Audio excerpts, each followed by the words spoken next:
Reverse immigration के ऊपर।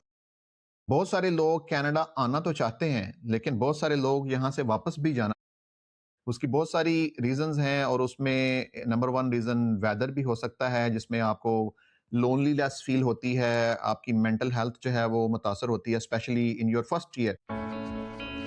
Welcome to the Canadian journey with Mia Sumer, powered by voices of globe. Hello and welcome. आप सुन रहे हैं the Canadian journey with Mia Sumer, powered by voices of globe, जहां हम immigrants की real stories, उनके इमिग्रेशन जर्नीज और lessons learn के बारे में बात करते हैं, ताकि आपके न्यू कमर जर्नी को आसान बनाया जा सके। मैं हूं आपका होस्ट मिया सुमेर, और आज की इस एपिसोड में हमारे साथ बहुत ही एक स्पेशल गेस्ट हमें ज्वाइन कर रहे हैं एडमिंटन अल्बर्टा से, मिस्टर उस्मान रफ़ीक। और ये एक बहुत स्पेशल गेस्ट इसलिए भी हैं कि ये मल्टीपल हैट्स पहने हुए हैं। ये एक RCIC भी हैं, regulated Canadian immigration consultant, law के शोबे से वाबस्ता हैं, और एक मीडिया पर्सन भी हैं। आप इन्हें टिकटॉक और सोशल मीडिया पर भी देखते रहते हैं। तो ये एक हसीन इम्तजाज है जो कि डिफरेंट कैरियर्स को ये साथ लेकर चल रहे हैं। हम उसके ऊपर भी इनके साथ बात करेंगे। तो उस्मान, अस्सलाम वालेकुम और वेलकम टू द शो। कैसे हैं आप? वालेकुम सलाम समीर भाई, कैसे हैं आप? ठीक ठाक हैं, खैर खैरियत से हैं। Thank you for the introduction and yes it's good to have this discussion and definitely it will be fruitful. तो मैं तो व्यूअर से यही कहूँगा कि join us till the very end. तो let it not be something that you see on a regular basis. So stay with us till the very end. Thank you. Exactly, and thank you for joining us Usman. I know कि आपका schedule काफ़ी busy है आजकल, लेकिन thank you so much. तो मैं viewers को थोड़ा सा और सुनने वालों को बताता चलूं कि आज का जो हमारा टॉपिक है, इसके ऊपर हम आपके एक तो न्यू कमर जर्नी के ऊपर बात करने वाले हैं, आपकी जो करंट प्रैक्टिस है उसके ऊपर भी हम बात करेंगे, और फिर एक बहुत ही इम्पोर्टेंट आजकल डिबेट चल रही है रिवर्स इमिग्रेशन के ऊपर। तो हम दोनों ही चूंकि इमिग्रेशन के शोबे से भी वाबस्ता हैं, और इस पॉडकास्ट का मकसद भी ये है कि न्यू कमर्स जो कि कनाडा आ चुके हैं या जो आने वाले हैं, उन्हें गाइडेंस दी जाए, उन्हें एक सीधा रास्ता दिखाया जाए, ताकि जो मिस्टेक्स या जो गलतियां हम लोगों ने स्टार्ट में की वो उसको अवॉइड करें, और वो quickly as soon as possible Canadian system के अंदर जो है वो इंटीग्रेट हो सकें। तो हम डेफिनेटली रिवर्स इमिग्रेशन के ऊपर भी बात करेंगे, और फिर अभी रिसेंटली आपने गल्फ कंट्रीज का जो टूर किया, हम उसके ऊपर भी बात करने वाले हैं। तो let's just dive into it directly. मैं आपको पूछता हूं कि अगर आप कुछ ऐड करना चाहें अपने इंट्रोडक्शन के अंदर, तो प्लीज डू सो। अच्छा, it's 30 years of my life I've spent in UAE. वहीं पैदा हुआ था, वहीं बड़ा हुआ था, वहीं एजुकेशन जो ना बेसिक एजुकेशन वहीं थी। इवन हायर एजुकेशन वहाँ कर कर फिर प्रोफेशनल लाइफ के अंदर गए, बिजनेसेस चलाए वहाँ। फिर after 30 years I moved to Canada. So it's been almost 10 years now. तो 40 का हो रहा हूँ मैं अब।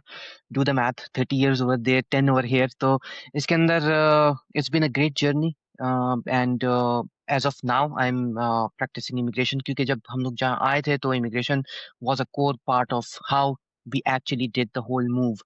तो उसको लेकर फिर आई स्टार्टेड, मतलब कि मैंने कहा कि इसको एज सच अपना करियर ही बनाएं, let's just move into practising it professionally. बस वो करना था कि लॉ प्रैक्टिस करना था कि I started loving practising law in itself. तो अब यहाँ अल्बर्टा आकर criminal law, youth law, family law, ये वाले फैक्टर्स भी सारे के सारे अब प्रैक्टिस कर रहे हैं। And Alberta court of justice के अंदर मैं non presiding justice of peace हूँ एंड जुडिशियल क्लर्क हूँ इधर अल्बर्टा कोर्ट्स के लिए। तो it's a good journey, but in short, if you talk about me, I'm practicing law in short. This is what I'm doing. It's pretty impressive आपका जो journey है, क्योंकि इतने सारे चीज़ों को सक्सेसफुली साथ लेकर चलना ये कोई आसान बात नहीं है। तो जैसा कि आपने अभी जिक्र किया यूएई का, so UAE is one of the top countries, और फिर एक कैरियर की पीक के ऊपर उसको छोड़ना और कनाडा का इंतखाब करना, तो वो कौन से अवामिल थे इस चीज़ के पीछे कि अब आपको जो है वो कनाडा जाना चाहिए? देखें यूएई को लेकर या गल्फ कंट्रीज़ को इन जनरली लेकर मैं अभी भी टूर कर कर आया हूँ और उधर भी जितने भी लोग हैं, दोस्त यार हैं, हमारी फैमिलीज़ हैं वहाँ, सबका एक ही मसला है। बहुत इन सिंपल वर्ड्स वो कहते हैं कि हम लोग सब कुछ है हमारे पास यहाँ, लेकिन हम लोग इस जगह को घर नहीं कह सकते। We can't call it home, that's the only factor. मतलब सिर्फ़ यही एक वजह है जिसकी वजह से हम लोगों ने भी छोड़ा है और जितने भी लोग हैं वहाँ जो अभी जो आना चाहते हैं, वो भी इसी वजह से छोड़ते हैं। अदरवाइज़ लाइफ़ उनकी अच्छी है, प्रोफ़ेशंस अच्छे हैं, करियर अच्छे हैं, पैसे बना रहे हैं, बच्चे स्कूलों को जा रहे हैं, अच्छे स्कूल्स हैं, वेदर अच्छा है, एवरीथिंग इज़ गुड, फैसिलिटीज़ बहुत अच्छी हैं।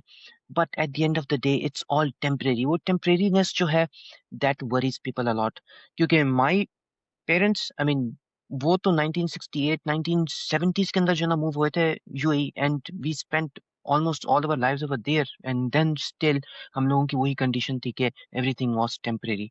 सो these are the reasons I mean this is I would say the main reason कि जो ना कोई अगर चेंज करना चाहे या मूव करना चाहे to Canada to Australia to UK to US this is that specific reason कि इस वजह से वो लोग करते हैं। एग्ज़ैक्टली आई थिंक कि अगर मैं पीछे देखूँ तो शायद मेरी भी यही रीज़न थी कनाडा मूव करने के ऊपर, and that's very rightly said. तो नेक्स्ट क्वेश्चन जो फिर माइंड में आता है कि ये मूव तो आपने ले लिया, फिर कनाडा इतना बड़ा कंट्री है, इतने इस कनाडा में प्रोविंसेस हैं, तो आपने अल्बर्टा का इंतखाब क्यों किया? अल्बर्टा में तो अब न्यू कमर्स के लिए कि एक ये भी कॉन्सेप्ट है कि वहाँ पे सर्दी ज़्यादा होती है कंपेयर टू अदर प्रोविंसेस, तो इसके पीछे क्या अवामिल थे? अब देखें इसके अंदर जब हम लोग जब मूव कर रहे थे तो जब यूएई में थे उस वक्त हम लोगों ने डिसाइड किया था कि हम लोग मूव करेंगे कनाडा। ठीक है, जब कनाडा का हो गया and usually we look at we look at Ontario. Ontario बहुत खूबसूरत जो है ना एक प्रोविंस है, मतलब इट्स इट्स रियली ब्यूटीफुल। और फिर साथ में उधर टोरंटो भी है, उधर हसल-बसल है, उधर वो जो ना वो लाइट्स हैं, वो जो ना वो मूवमेंट है, वो जो ना न्यूयॉर्क सिटी वाइब्स हैं वहाँ। तो इस तरह की जब चीज़ें हैं देखकर वो सब कुछ देखकर हमने कहा था यार हम लोगों ने जाना है तो ओंटारियो जाना है।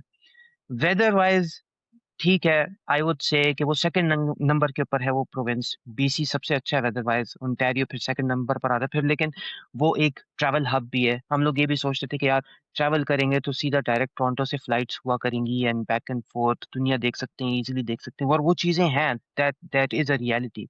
मतलब अभी-अभी अगर मुझे यूके जाना हो तो मुझे जो है ना यहाँ कनेक्शन लेना पड़ता है या फिर जो है ना मुझे फ्लाइट्स के ऑप्शंस कम रहते हैं। But looking at all those things मैंने कहा कि एक अच्छी बड़ी सिटी है, अपॉर्च्युनिटीज़ ज़्यादा है, बिज़नेसेस ज़्यादा हैं वहाँ और वेदर वाइज़ भी ठीक है एंड प्लस हमारी देसी कम्युनिटी भी वहाँ काफ़ी है। तो given all that I moved to Ontario first. But after 8 and half years almost मैंने वहाँ स्पेंड कर इट्स 1 एंड हाफ इयर्स मेरे अभी अल्बर्टा के अंदर हुए हैं। But to be honest I would say कि चलें जो भी मैंने किया आई वुडंट से कि वो बैड मूव थी या सही थी या गलत थी।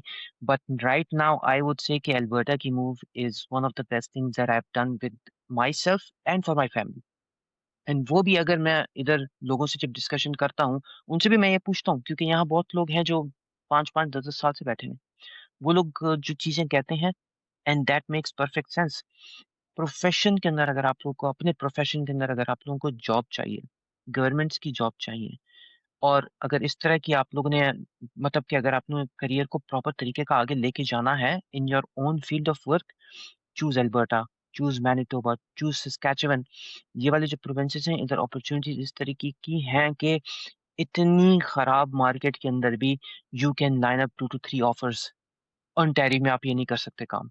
You can't do it in Ontario. Ontario में इतना कॉम्पिटिशन है, जितने माइग्रेंट्स लैंड हो रहे हैं ओंटारियो में लैंड हो रहे हैं। आप प्रोविंस चेंज करके देखें, आप लोगों को लग पता जाएगा कि जो है ना, जो इधर की जो स्केर्स हैं, it's just a minor square, जो कि वेदर है, ठीक है? वेदर की अगर बात की जाए, इधर फ्लक्चुएटिंग वेदर है। इधर ओंटारियो की तरह नहीं है। ओंटारियो का मैंने वेदर बड़ी अच्छी तरीके से देखा है एंड वहाँ जब लाइफ गुज़ारी है, तो उधर जब डिप में चला जाता है -15, -20 तो वो -20 ही रहता है, फिर -15 ही रहता है। तो बहुत लंबे पूरे-पूरे महीने तक इसी तरह का वेदर रहता है। इधर क्या है, इधर प्लस में जा रहा है। हमारे पास इधर कैलगरी के अंदर लास्ट वीक 22 डिग्री सेल्सियस था। मतलब कि हम लोगों का जो वो डिप्रेसिव जो एटीट्यूड होता है विंटर को लेकर होती है डिप्रेशन, यहाँ नेगेटिव में जा रहा होता है, एक्सट्रीम में जा रहा होता है, लेकिन रिवर्स भी आ जाता है। अभी हमारे पास ये इस वीक के अंदर मतलब पूरा जनवरी, पूरा फ़रवरी बहुत माइल्ड में वेदर रहा है।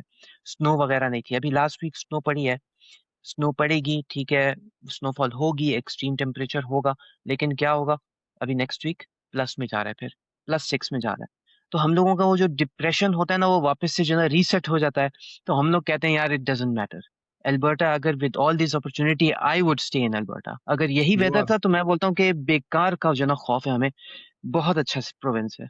You are making us jealous, इस दफा क्योंकि टोरंटो में तो आपको पता ही है कि जीटीए वाली साइड पे काफी ज्यादा ठंड पड़ी है और अभी तक हम उसके जो आफ्टर इफेक्ट्स हैं उनको भुगत रहे हैं तो ये एग्ज़ैक्टली, एक खैर बड़ी अच्छी एग्ज़ैक्टली। चीज आपने बताई कि वहां पे ये भी एक मिथ ही है कि बहुत ज्यादा सर्दी होती है, तो फ्लक्चुएटिंग वेदर है जैसे कि आपने बताया। चलें, एक गुड टिप है व्यूवर के लिए भी। यस। उसकी एक की रीज़न है, यहाँ माउंटेन्स हैं। यहाँ जो माउंटेन रेंज है, उस माउंटेन रेंज की वजह से यहाँ स्नूक विंड्स आती हैं। वो विंड्स जो है ना वो मैटर करती हैं। वो जो है ना वेदर को बिल्कुल चेंज कर देती हैं, आप लोगों का टेम्परेचर चेंज कर देती हैं। So look about chinook winds in Calgary and this region, तो आप लोगों को पता चलेगी कि उसकी टेक्निकैलिटी है क्या? Okay, okay, that's good to know. Before we move on to our next segment, मैं आपको एक और चीज़ पूछना चाहता हूँ कि कनाडा आने से पहले आपकी जो तवक्कुआत थी, उसमें कोई ऐसी चीज़ भी हुई कि जिसने आपको डिसअपॉइंट किया हो, आपको हैरान किया हो, या एवरीथिंग वेंट वेल? देखें, as such as of now I would say कि कोई ऐसी चीज़ नहीं है, जितना चीज़ों को गौर से देखा है उतना प्यार हुआ है इधर चीज़ों के साथ। इधर की जस्टिस सिस्टम के साथ, इधर के इकोनॉमिक्स के साथ, इधर का जो है ना मतलब जस्टिस सिस्टम के साथ ही बहुत सारी चीज़ें कनेक्टेड है। इधर का education system, yes health care के बारे में डिसअपॉइंटमेंट्स हैं थोड़ी बहुत, बट बहुत माइनर है। टू बी ऑनेस्ट देखें ओंटारियो के अंदर, अभी मैं फिर वापस से ओंटारियो के अंदर अल्बर्टा के कंपैरिज़न के अंदर आ जाऊँगा। बच्चे-वच्चे खेल रहे थे मिल्टन में, हम लोग बच्चे को लेकर गए, उसके जो है ना सर के ऊपर एक मतलब कि कट आ गया उसके सर के ऊपर। We took him over there. 7 to 8 hours वहाँ लगे इमरजेंसी के अंदर हमें to just to get that treated. उन्होंने स्टेपल लगाया था फिर सर के। ये मेरे सेकंड बच्चे की जो ना स्टोरी है। इधर आया हूँ तो इधर थर्ड बच्चे ने वही काम किया। अब ये वाले जो बच्चे हैं ये हमें जो ना एक्सपीरियंस कराते हैं मेडिकल सिस्टम को जो ना ज़रा जोड़ के रखते हैं हमें उन चीज़ों के साथ। इधर लेकर गए हैं इमरजेंसी, इमरजेंसी लेकर गए हैं तो उधर हमारे सिर्फ 15 मिनट्स लगे अल्बर्टा के अंदर। मतलब उन्होंने सारे के सारे पेशेंट्स छोड़कर बच्चे को देखा, उसी वक़्त उसका ट्रीट किया एंड कहा कि चलें आप लोग घर जाएँ। That's it, 15 minutes, it was just amazing. I fell back in love. मैंने बोला यार हेल्थ केयर जो सिस्टम है मतलब कि लोग कहते हैं चीज़ें मतलब देयर आर मेनी थिंग्स। अब ओल्ड एज के अंदर जाकर फिर टेस्ट्स आते हैं, फिर स्पेशलिस्ट किस्म के इलाज आते हैं, फिर वो वाली चीज़ें आते हैं। तो ठीक है, प्रैक्टिकली जो ना चीज़ें इट्स नॉट कि मैं कहूँगा कि जो ना हेवनली मेडिकल सिस्टम नहीं है। बट चैलेंजेस हैं उसके। Other than that to be honest जितनी भी चीज़ें देखी हैं उनसे आई वुड से कि I am a fan now with the processes and systems that they have in place over here in this country. नहीं, वो ठीक है आपकी बात, क्योंकि कनाडा में पॉपुलेशन ग्रोथ रेट जिस तरह से रहा पिछले कुछ सालों में, आजकल तो अब इमिग्रेशन टारगेट्स जो हैं वो काफ़ी रिड्यूस किए गए हैं।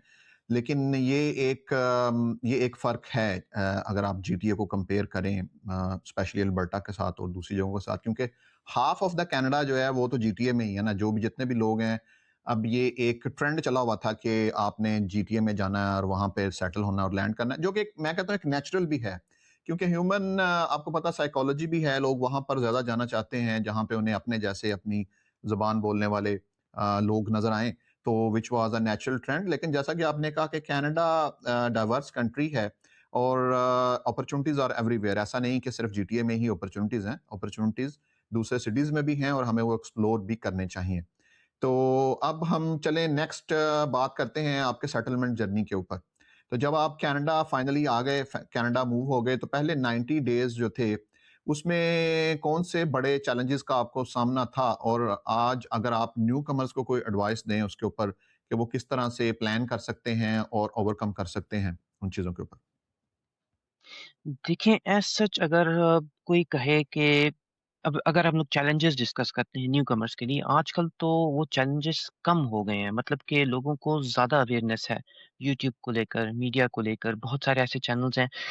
इधर कई लोग ऐसे हैं जो लैंड करते हैं तो अपना चैनल ज़रूर ओपन करते हैं। वो लोग जो है ना फिर बाकी सारे अपनी फैमिलीज़ को, फ्रेंड्स को और उन चीज़ों को जो है ना सब कुछ अपनी एक जर्नी वो लोग शेयर करना चाहते हैं। तो वो चैलेंजेस आजकल ज़रा कम हैं। बट स्टिल उस वक़्त जब मैं आया था तब जो as such things were different. Challenges उस तरीके के थे भी नहीं जो आजकल हैं। बट इन जेनेरिक टर्म्स देखें, मैं इस चीज़ को चैलेंज समझता भी नहीं हूँ। ये बंदे पर्सन टू पर्सन डिपेंड करता है कि वो चैलेंज किस चीज़ को कहता है। अब मुझे अगर रेंट पे घर लेना है, तो मैं उस चीज़ को चैलेंज नहीं समझूँगा। मुझे अगर फैमिली को सेटल करना है, मैं उसको चैलेंज नहीं समझूँगा। That is just part of life. तो ये चीज़ें आपने करनी है। इसके लिए आप लोग प्रिपेयर होते हैं एज़ अ न्यूकमर, आप लोग आते हैं, आप लोग घर-वर रेंट पे करते हैं, आप लोग जो है ना बच्चों को सेटल करते हैं, उनकी नीड्स फुलफिल करते हैं, उन लोगों का सिस्टम चलना शुरू होता है। Then you come back to those things कि आपने जो है ना फिर लाइफ़ को आगे मूव करना है।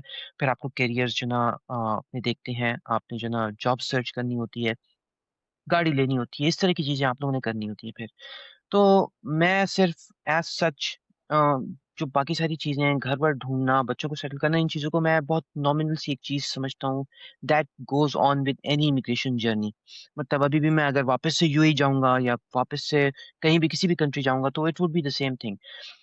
बात आ जाती है कि करियर चॉइस, बात आ जाती है एजुकेशन के ऊपर। हम लोग वहाँ, मेरा फाइनेंस का बैकग्राउंड था वहाँ यूएई के अंदर। जब मैं यहाँ आया हूँ तो यहाँ आकर मैंने देखा कि वापस से फाइनेंस के अंदर जाना वाज़ क्वाइट डिफरेंट, क्योंकि यहाँ finance is related to taxation. UAE के अंदर टैक्सेशन उस तरीके की थी भी नहीं, सेल्स टैक्स भी नहीं होते थे, इनकम टैक्स भी नहीं होता था। हम लोगों ने वो वाली प्रैक्टिस की भी नहीं थी।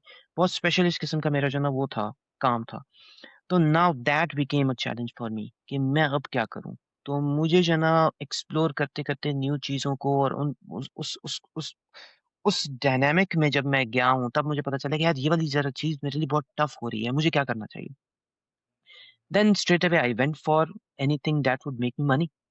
ठीक है, मैंने फिर वो वाली चीज़ें की हैं, ज़रा बैक एंड फ़ोर्थ मेरा चला है for a couple years until I landed in this field of work, practicing law. लेकिन स्टिल वो जो मेरा बैकग्राउंड है फाइनेंस का, मुझे ज़रा बॉदर करता है। So that's why I am thinking कि मुझे टैक्स लॉ के अंदर और उन चीज़ों के अंदर जाना चाहिए जहाँ मेरा फाइनेंस का बैकग्राउंड और लॉ का बैकग्राउंड दोनों मर्ज कर it would become something that I can practice in the future.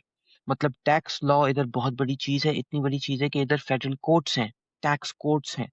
Just based on taxation. तो उस तरह की चीज़ मैं कर सकता हूँ अभी भी, but to be honest now I am sticking to that one field of work which you should do as well. कोशिश करें कि अपने जो है ना बैकग्राउंड को आगे लेके जाएँ किसी तरीके से। वो जो ट्रांज़िशन फ़ेज़ है, मतलब वो जो लाइसेंश्योर है वो वाला करें आप, लेकिन अपने बैकग्राउंड को, मतलब आपके 5-10 साल की जो एक्सपीरियंस होगा उस चीज़ का ख़ास ख़्याल रखना है कि आप लोग उसको कैसे जो है ना ट्रांज़िशन करें towards what Canada needs. So that is what I would say कि was a major challenge, but I've overcome that now, alhamdulillah. Good, good. मैं आपको बल्कि पूछने भी वाला था कि अगर करियर की बात करें, तो एक आपका बड़ा सक्सेसफुल जर्नी रहा। तो कनाडा आने के बाद हाउसिंग के अलावा ये एम्प्लॉयमेंट भी एक बड़ा चैलेंज होता है। तो अगर आप व्यूअर्स के साथ शेयर करना चाहें कि किस तरह से उन्हें सर्वाइवल जॉब की तरफ जाना चाहिए as a short term plan, और एक लॉन्ग टर्म भी आपने जैसे कि बताया कि आप उसको साथ-साथ जारी रखें। तो जो पहली जॉब थी वो कितनी मुश्किल थी आपकी कनाडा में, या आपको आसानी से मिल गई थी? उसके बारे में थोड़ा-सा क्विकली अगर व्यूअर्स को बता दें, और वो व्यूअर्स किस तरह प्लान कर सकते हैं कि फर्स्ट जॉब किस तरह से उन्होंने लेनी? देखें, it all depends at the very end कि आपकी स्किल्स क्या हैं। वो आपको बहुत हेल्प करेंगी towards landing even an odd job over here. अब मैं जब आया हूँ, मैंने तो माइंड में बनाया हुआ था कि मैं जाते ही अगर मुझे कुछ करना पड़े, अगर बेसिक चीज़ है वो उबर है, जो कई लोग यहाँ आकर इमीडिएटली स्टार्ट कर सकते हैं और करते हैं। क्योंकि it's straight away a jump into managing your expenses. क्योंकि आते ही जब आप लोग एक्सपेंस करते हैं, बड़े एक्सपेंसेस करते हैं, आप लोगों को पता चलता है कि आपका बड़ा चंक जो है सेविंग्स का जाना शुरू हो गया है। क्योंकि यहाँ 4 से 5,000 डॉलर हर फैमिली का एक रेगुलर एक्सपेंस है। वो कवर करने के एग्ज़ैक्टली। लिए आपने कुछ भी करना है। नाउ ज़हन में मेरे था उबर चलानी हो, किसी स्टोर में काम करना हो, टिम हॉर्टन्स में काम करना हो, कैनेडियन टायर में काम करना हो, कहीं भी काम करना हो, कैशियर का काम करना मैं करूँगा। ठीक है, वो माइंडसेट बनाकर आना बहुत ज़रूरी है। ये अगर आपके ज़हन में नहीं है और आप आते ही कह रहे हैं कि मुझे करियर की जॉब मिले, इट कुड बी टफ, ठीक है? या नाउ वन थिंग, मैं जब यहाँ आया हूँ, तो मुझे लैंग्वेजेज़ की बेसिस के ऊपर मुझे इतना एडवांटेज मिला उस चीज़ का कि मुझे मतलब कि मेरा कॉम्बिनेशन लैंग्वेजेज़ का जो मैंने प्रैक्टिस की हुई थी या मुझे जो आती थी, वो उर्दू थी, अरबिक थी और इंग्लिश थी। ये वाली जो 3 कॉम्बिनेशंस हैं, फिर साथ ये ज़्यादातर इस तरह का सेट या इस तरह की यूनिकनेस किसी के पास होती है। मतलब it's it's not a lot many कि जो ना उन लोगों को ये वाली चीज़ें आती हैं। जो गल्फ से आ रहे हैं, उन लोगों को डेफिनिटली ये वाली चीज़ें पता होती हैं।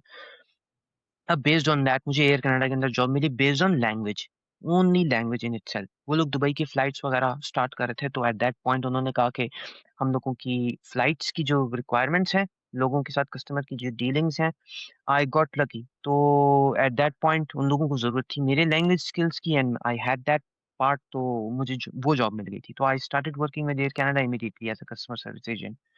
तो I was lucky on that part, लेकिन not everyone is lucky.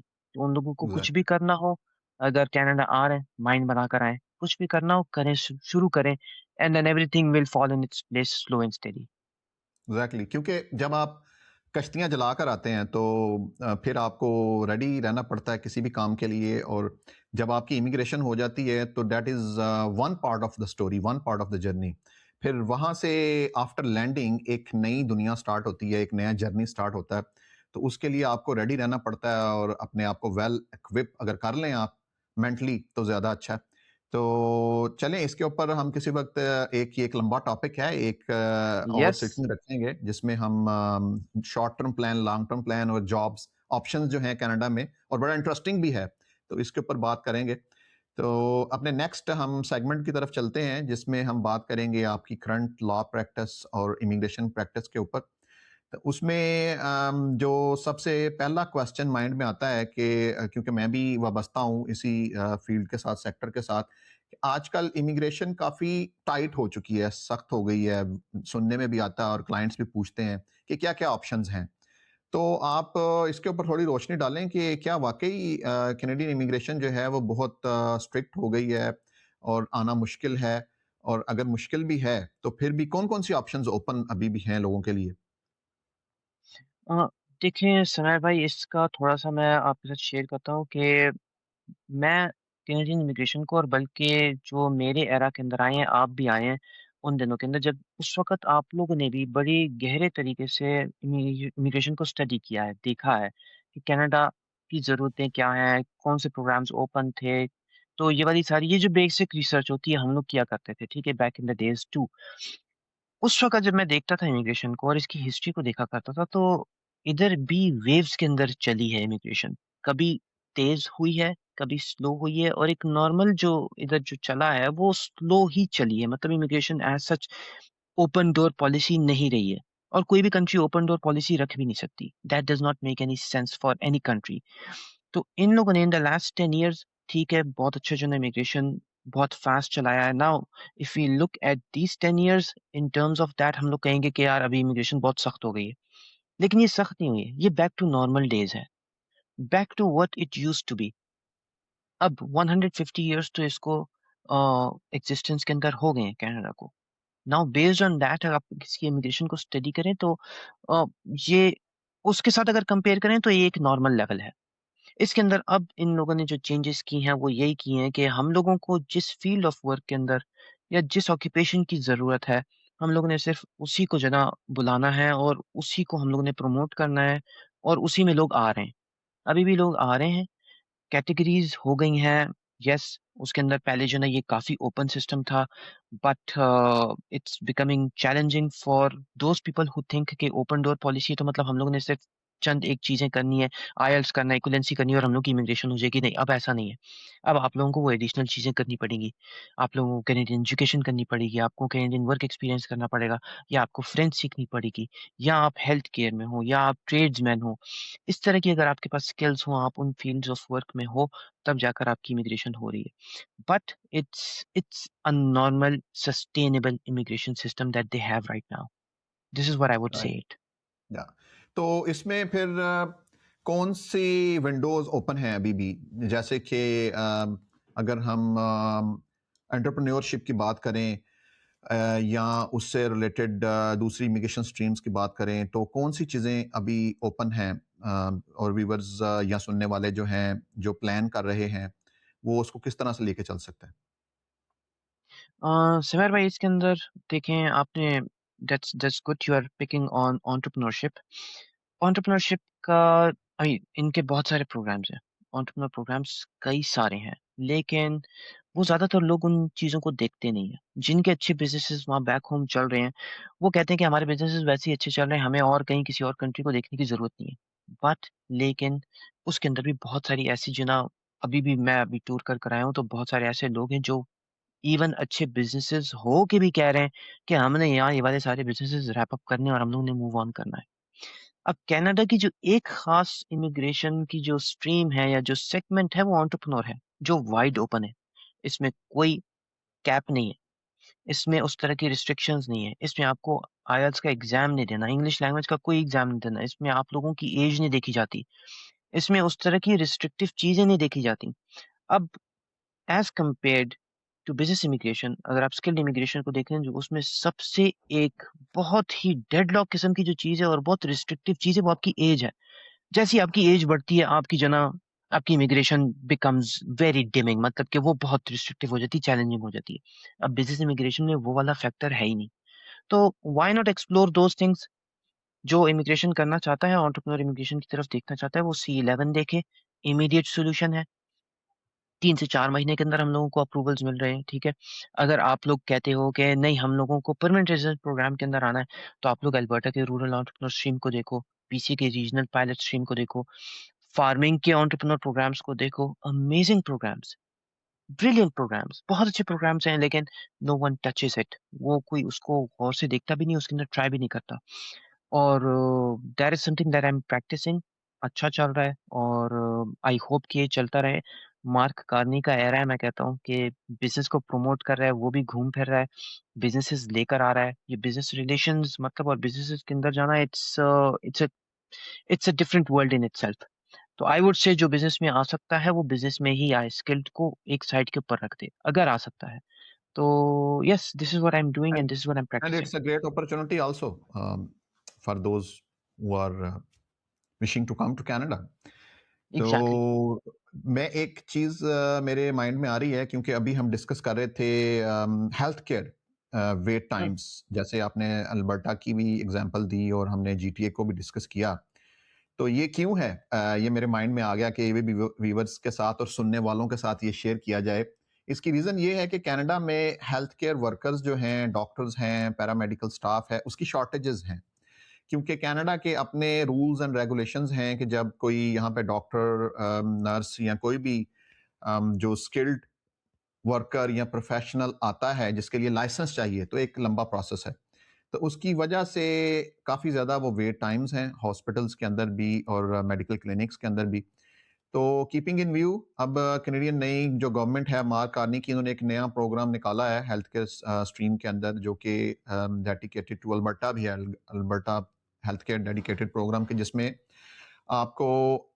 Quickly process किया जाता है वर्क परमिट भी जो है अगर आप वो क्राइटेरिया फुलफिल करते हैं टू 3 वीक्स के अंदर जैसे कि गवर्नमेंट ने अनाउंस किया था तो उसमें रिक्वायरमेंट्स ये हैं कि एटलीस्ट आपने एमबीबीएस किया हुआ हो क्योंकि हमारे व्यूवर्स ज़्यादा जो हैं वो साउथ ईस्ट एशिया की साइड से हैं तो आपका कम से कम 2 साल का एक्सपीरियंस हो और फिर आप अप्लाई कर सकते हैं और then it's a great opportunity for you specially for doctors तो कीप इन माइंड अगर डॉक्टर्स हमें सुन रहे हैं या देख रहे हैं तो आप लोग हमारे साथ कांटेक्ट कर सकते हैं और फिर हम आपको उसमें फर्दर गाइडेंस दे सकते हैं तो अभी मैं उस्मान से भी एंड में पूछूंगा कि उनसे कैसे कांटेक्ट किया जा सकता है तो no let's just move on to our next segment जो कि बड़ा ही इंटरेस्टिंग टॉपिक है वो है रिवर्स इमिग्रेशन के ऊपर बहुत सारे लोग कनाडा आना तो चाहते हैं लेकिन बहुत सारे लोग यहाँ से वापस भी जाना चाहते हैं उसकी बहुत सारी रीजंस हैं और उसमें नंबर वन रीजन वेदर भी हो सकता है जिसमें आपको लोनलीनेस फील होती है आपकी मेंटल हेल्थ जो है वो मुतासर होती है specially in your first year बाद में तो आहिस्ता आहिस्ता आप उसके आदी हो ही जाते हैं लेकिन दूसरे फैक्टर्स में जैसे इकोनॉमिक फैक्टर्स हैं कनाडा का बहुत ज़्यादा रिलेशनशिप था यूएस के साथ जो कि एक सेटबैक हो रहा है आजकल करंट हमारे जो ट्रेड रिलेशनशिप्स हैं, उसकी भी वजह हो सकती है। लेकिन मैं आपसे जानना चाहता हूँ कि बीइंग एन एक्सपर्ट आपकी क्या राय है? आपको लगता है कि is it just a myth और it is actually a reality? नहीं, I would say it is a reality. It's मतलब कि काफ़ी लोग जा रहे हैं and I know within my own circle के जो ना लोग जा रहे हैं एंड उनकी रीज़न भी जाने की it's mostly financials. Weather as such आप इवन के पहले 2 साल के अंदर, 3 साल के अंदर you are used to weather. Weather एक आप लोगों के लिए वो एक इश्यू रहता ही नहीं है। That's a non issue. I don't call it something कि आप उसके पीछे अपनी जो है ना लाइफ डिसीजंस लो। तो कई लोग हैं जो वापस जा रहे हैं, लेकिन उन लोगों को अच्छी जॉब ऑफर्स मिल रही हैं। मतलब कि उन लोगों को अच्छी जॉब ऑफर मिलेगी तो आई वुड से मुझे अगर कोई आज कहे कि मैं आपको जो है ना 10 टाइम्स ऑफ योर सैलरी देता हूँ, आप आ जाएँ युगांडा में रहने के लिए, मैं चला जाऊँगा। हुँ, तो व्हाई नॉट? मतलब कि अगर आपको एक अच्छी चीज़ मिले, अच्छी अपॉर्च्युनिटी मिले तो उसके पीछे आप कहीं भी जाएँ and this is what's happening. अगर किसी को एक रेगुलर अपॉर्च्युनिटी मिल रही है तो उसके पीछे लोग नहीं जा रहे। तो उन चीज़ों को देखकर लोग नहीं जा रहे हैं यहाँ से। अगर किसी को जो है ना एक मतलब कि थोड़ा-सा मतलब 3 टाइम्स द अपग्रेड मिले, उस चीज़ को भी लोग कह रहे हैं नहीं जी, हम लोग ये 3 टाइम्स के पीछे भी हम लोग नहीं जाने वाले। तो दोज़ आर द थिंग्स मतलब कि आप बैलेंस आउट करें कि आपकी अपॉर्च्युनिटी है किस किस्म की। अगर मैं इधर एक मैनेजरियल लेवल की जॉब कर रहा हूँ, मुझे अगर किसी कंपनी का सीईओ बना दिया जाए, ठीक है? अफ्रीकन कंट्री के अंदर कहीं भी, मलेशिया में, इंडोनेशिया में, कहीं भी, साउथ ईस्ट एशिया के अंदर, आई वुड गो, ठीक है? वो जॉब अपॉर्च्युनिटी अच्छी है। वो मतलब विद विद फाइनेंशियल्स आपकी लाइफ चेंज हो जाती है, आपके बच्चों की लाइफ चेंज हो जाती है, वो अच्छे से अच्छी एजुकेशन कर सकते हैं। आपकी जो ना सोशल लाइफ के अंदर फ़र्क आता है, आपकी जो ना स्पेंडिंग में फ़र्क आता है। It's a different it's a lot many things connected to opportunity. तो सिर्फ वो ही लोग कर रहे हैं back to their home countries या फिर they are just looking for opportunities, नहीं तो कोई एज़ सच इस तरीके से मूव नहीं कर रहा कि मैं वेदर से डिप्रेस होकर मैं वापस जा रहा हूँ। इस तरह का काम कोई भी नहीं कर रहा है यहाँ।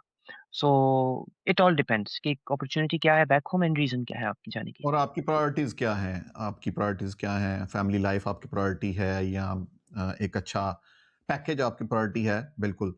तो अभी इसको चलें इस चीज़ के साथ भी लिंक करते हैं। अभी रिसेंटली आपने एक गल्फ़ का ट्रिप किया काफ़ी सारी कंट्रीज़ का। तो आप क्या देखते हैं दोनों मार्केट्स को किस तरह आप कंपेयर करते हैं? और क्या आपकी उसके ऊपर ओपिनियन है? मैं जब वहाँ गया हूँ टू बी ऑनेस्ट काफ़ी लोगों से मिला हूँ, ठीक है? एंड वो जो लोगों का अभी भी इंटरेस्ट है may be it's gone 100 times more than what it was back 10 years back. अभी भी लोगों का इस तरफ मतलब इन कंट्रीज़ की तरफ आने का यूके, ऑस्ट्रेलिया, यूके जहाँ भी वो लोग माइग्रेट कर सके टू दीज़ कंट्रीज़। वो उसकी चंद कुछ कुछ रीज़न्स हैं, बहुत मेजर रीज़न्स हैं। वो फिर दूसरा मतलब इफ यू कॉल के political reasons would be the main thing, ठीक है? हम लोगों का स्टैंस, हम लोगों का जो पासपोर्ट है, हम लोगों की जो नेशनैलिटी है, that is the major reason कि अगर कोई मूव करना चाह रहा है, वो इस वजह से मूव करना चाह रहा है। इंडियंस अभी भी उस तरीके का नहीं है, मतलब कि एज़ कम्पेयर्ड टू पाकिस्तानीज़। अब पाकिस्तानियों का यूएई में मैं लोगों से मिला, वो लोग कह रहे हैं कि हमारे वीज़ाज़ बंद हैं।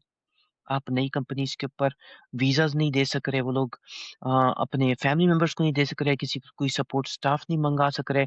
इस तरह के इश्यूज़ हैं मतलब अब दुबई जैसी कंट्री पाकिस्तानियों के लिए अगर वीज़ा बंद कर रही है, तो आप इमेजिन कर लें कि आपके पास दुनिया में फिर जाने के लिए जगह कौन-सी रह गई?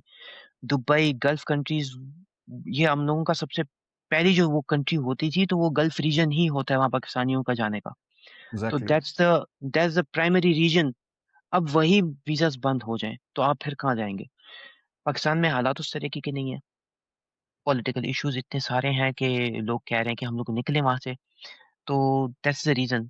अभी भी लोगों का बहुत इस तरफ आने का जो है ना रुझान है एंड लोग चाह रहे हैं कि हम लोग इस तरफ आएँ। लेकिन फिर इमिग्रेशन उस तरीके की ओपन नहीं है। तो मेरे पास जो ऑप्शंस थे, वो ज़्यादातर यही थे कि उनको बिज़नेस ऑप्शंस दिए जाएँ या फिर उनमें जो ख़ास स्किल्ड वर्कर्स हैं, वो कैटेगरी बेस्ड इमिग्रेशन कर कर ही आएँ।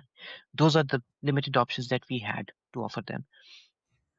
और कनाडा इसलिए भी फिर एक पॉजिटिव ऑप्शन रहती है कि आपको कनाडा 3 साल में या 3 से 4 साल में इमिग्रेशन के बाद सिटीज़नशिप दे देता है and then you are good to go as a Canadian citizen और फिर ये Uh, जो बैरियर्स हैं, ये चैलेंजेज़ हैं, आप इनको ओवरकम कर सकते हैं वीज़ा फ्री ट्रैवल, ये एक बहुत बड़ी अपॉर्च्युनिटी है। Exactly don't even talk about Canadian passport की पावर क्या है। मतलब कि हम लोग वहाँ लैंड करते हैं अभी एज एज सिटीजन्स। मैं पाकिस्तान आ रहा हूँ जा रहा हूँ अभी इन इन इन द लास्ट, मतलब कि मैंने जो ट्रिप किया उसके अंदर मैंने एक दिन का पाकिस्तान का ट्रिप लगाया। No one dares to ask कि आप जा कहाँ रहे हैं, आपके पास वीजा है नहीं है, आप कौन है, कहाँ जा रहे हैं, क्यों जा रहे हैं। No one dares to question you. Those are the things. और फिर साथ में आपने बड़ी अच्छी बात की, ये 3 साल के अंदर अभी भी कोई कंट्री नहीं कर रही इस तरह की टाइमलाइंस इमिग्रेशन की टुवर्ड्स सिटीजनशिप। किसी कंट्री की अभी भी नहीं है। Even I would say Australia की नहीं। तो if you want to migrate to Canada, to be honest it's still the best choice. It वो कहीं नहीं गई। मतलब I can't argue on that part at all with anyone. या there is no doubt Canada is still a better option. तो इसी के ऊपर चलें, हमारे नेक्स्ट लास्ट सेगमेंट के ऊपर मूव करते हैं जो कि सेल्फ रिफ्लेक्शन के ऊपर है। तो आज 2026 के अंदर अगर आपको दोबारा से स्टार्ट करना पड़े तो आप क्या डिफरेंट करेंगे अपने पहले साल के अंदर कनाडा में, और आप क्या मशवरा देना चाहेंगे न्यूकमर्स को? मैं जो एक चीज चेंज करना चाहूंगा वो यही है कि मैंने चूंकि लॉ की प्रैक्टिस को देखा है। मैं अगर एक चीज अपने अंदर चेंज करना चाहूंगा वो यही है कि I would have started practicing law way ahead of time. मतलब ये जो कुछ साल मेरे शुरू के गुजरे इनमें भी, या फिर उससे पहले भी अगर मैंने जो है लॉ की प्रैक्टिस करनी थी तो शुरू करनी चाहिए थी। Because law is a really big thing over here in this country. Everything that you do is connected to law. आपने अगर एक सेल फोन खरीदा है तो आपने जो वो रिसीट आपको मिली है वो आपका कॉन्ट्रैक्ट है। That's also related to contract law. तो something as simple as that, something as simple and something major. आप अगर आप बिजनेस खरीद रहे हैं, कुछ खरीद रहे हैं, आप किसी भी फील्ड ऑफ वर्क में जा रहे हैं, आप हेल्थ केयर से टच कर रहे हैं, आप जो ना एजुकेशन से टच कर रहे हैं अपनी लाइफ के अंदर, it's all related to law in some sense. तो it's a big thing in law and this is what I would change in myself कि मैं लॉ की प्रैक्टिस के अंदर पहले आ जाता तो ज्यादा बेटर होता। This is what I would से। ओके। और न्यू कमर्स के लिए क्या आपकी एडवाइस होगी कि उनके लिए उन्हें क्या करना चाहिए, क्या सोचना चाहिए? मैं उनको ये कहूँगा कि जिस भी फ़ील्ड में काम कर रहे हैं या कुछ भी कर रहे हैं, उसको बहुत अच्छी तरह रिसर्च करें एंड उसके फ्यूचर प्रोस्पेक्ट्स ज़रूर स्टडी करें। इतने स्टडी करें कि आपको समझ आ जाए कि इन द नेक्स्ट 5-10 इयर्स उस फ़ील्ड ऑफ वर्क में क्या चेंजेस आने वाली हैं। क्या वो यानी नॉर्थ अमेरिकन रिलेटेड चेंजेस हैं? क्या वो एआई रिवॉल्यूशन बेस्ड चेंजेस हैं? क्या डायनामिक्स अलग हैं उस कंट्री के? तो जो कुछ भी आप करना चाह रहे हैं, उसकी स्टडी के ऊपर बहुत ज़्यादा फ़ोकस करें। अगर नहीं करेंगे तो आपको लॉन्ग टर्म के अंदर उसके बहुत सारे इफ़ेक्ट्स नज़र आएँगे, बट उस वक़्त टाइम गुज़र चुका होता है। तो वो चीज़ स्टडी करना बहुत ज़रूरी है। रीजन स्टडी करना इतनी बड़ी चीज़ नहीं होगी, कंट्री को इन इटसेल्फ स्टडी करना इतनी बड़ी चीज़ नहीं होगी जितनी आप अपनी फ़ील्ड ऑफ वर्क को और उस इंडस्ट्री को स्टडी करें। तो do that one thing for sure for your own self. Very well said, and I could not agree more than that with you Usman on that. या रिसर्च और उस चीज़ को स्टडी करना बहुत इंपॉर्टेंट है जो आप करने वाले हैं फ्यूचर के अंदर। और देखें कि ये आपकी लाइफ का जो है सबसे बड़ा लाइफ चेंजिंग एक डिसीजन होता है। तो अगर आप उसके ऊपर थोड़ा सा रिसर्च कर लें, अपना टाइम लगा लें, तो इससे आपको ही फ़ायदा होने वाला है। तो ये एक बड़ी इंपॉर्टेंट टिप थी जो उस्मान ने आपके साथ शेयर की। तो एट द एंड उस्मान, बहुत शुक्रिया आपका। आपने अपना कनेडियन जर्नी जो था और वो हमारे साथ शेयर किया, और अपनी ओपिनियंस जो हैं वो आपने हमारे साथ शेयर की। ख़ास तौर पर रिवर्स इमिग्रेशन जो है एक बहुत हसास टॉपिक था, बड़ा सेंसिटिव टॉपिक जिसके ऊपर हमने बात की। तो अगर सुनने वाले और देखने वाले आपसे रब्ता करना चाहें तो आपको कहाँ तलाश कर सकते हैं? टिकटॉक के ऊपर मेरी ज़्यादा प्रेज़ेंस है, रफ़ीक्स मीडिया के नाम से, RAFIQX मीडिया। तो ये मेरा जो ना वो है चैनल का नेम है एंड यू कैन फ़ॉलो मी। और बाकी अगर राब्ता करना चाहें फ़ोन नंबर के साथ तो +1 647 673 7773 ये मेरा नंबर है। क्या और मैं एक दफ़ा फिर जो है अपने सुनने वालों का और देखने वालों का शुक्रिया अदा करना चाहता हूँ, और आपको आई होप कि ये एपिसोड अच्छी लगी और आपके लिए फ़ायदेमंद रही होगी। और आप इसको न्यू कमर्स या जो कनाडा आने के लिए सोच रहे हैं उनके साथ भी शेयर कर सकते हैं। और ये था द कैनेडियन जर्नी विद मियां स्मैर। Powered by voices of globe. और अगर आप हमारे साथ रब्ता करना चाहें तो voicesofglobe@gmail पर आप हमें कॉन्टैक्ट कर सकते हैं फॉर एनी कोलैबोरेशन और एनी सजेशंस। तो अगली एपिसोड में आपके साथ मुलाकात होगी। अदर देन दिस आप लोग हमें स्पॉटिफाई पर और एप्पल पॉडकास्ट पर भी सुन सकते हैं। तो चलिए, अपना ख्याल रखिए और thank you so much Usman again for joining us today. Thanks for having me. Thanks for having me. Take care, everyone.